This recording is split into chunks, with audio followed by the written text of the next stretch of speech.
module, mon propos est de vous parler de l'administration des services partagés, de tout ce qui touche le Search Administration, et par ailleurs de vous montrer ce qui se passe au niveau des applications dans la collection de sites. Donc, voici le Search Administration, comme je vous l'avais montré dans un module précédent. Vous voyez qu'il y a eu une analyse complète, qu'à l'heure actuelle, j'ai aucune erreur avec un succès sur 338 documents. Donc, tout a été fait.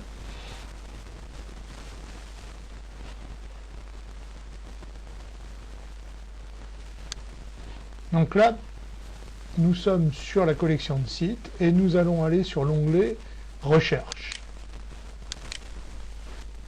Donc j'ai lancé une recherche sur le terme SharePoint et on voit ce qui est affiché avec 5 résultats et on voit qu'on cherche dans différents types de documents et dans différents aspects de format de documents.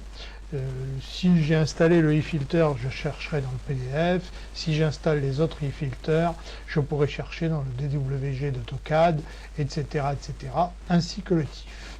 Donc là, j'ai lancé simplement une recherche très simple. Je pourrais lancer une recherche avancée avec des critères supplémentaires et il y a toute la possibilité de travailler avec le moteur de recherche pour positionner cela. Voici l'aspect de la recherche avancée avec des sélections sur les langues si les packs de langues sont installés. Je pourrais choisir différentes options, égal à l'auteur, voir qui a fait la dernière modification, ensuite n'est pas égal ou égal, et un et un ou. Voilà, donc là il y a des possibilités assez diverses, le tout étant piloté en dessous de cette page par différentes typologies de WebPart. Donc là c'est une recherche sur tout le site, c'est une recherche dite documentaire, et l'outil est très puissant pour vous donner des résultats dans ce sens-là. Ensuite, nous avons un autre aspect de la recherche qui est intéressant, c'est la recherche des personnes. J'ai lancé une recherche sur le terme administrateur, et je vois que j'ai des résultats, avec aussi des compétences. Alors, qu'est-ce que c'est que les compétences? Eh bien, en fait, j'ai la capacité de rentrer des critères d'options de recherche sur les personnes, et ici, dans les compétences, je peux cliquer sur cette zone-là pour voir quelles sont les compétences disponibles. Alors, à quoi ça sert?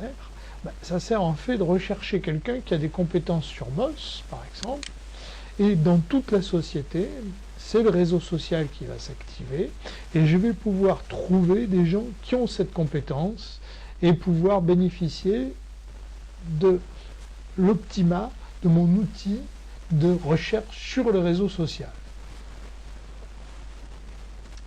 Donc on voit là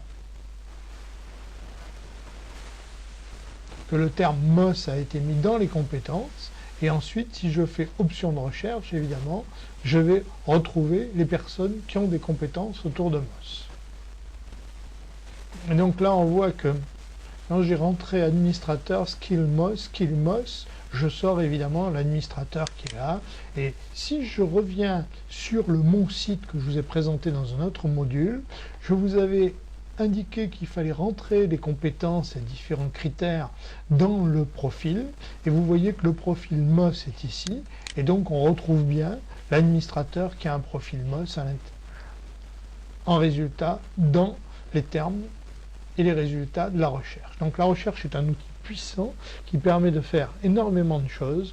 On peut travailler dessus et on peut travailler sur plusieurs webparts qui composent toutes ces pages. Ça sera l'objet d'un autre module qui précisera tout ça et qui montrera les webparts disponibles au niveau du search ou de la recherche. Voilà, ceci termine la présentation de ce module.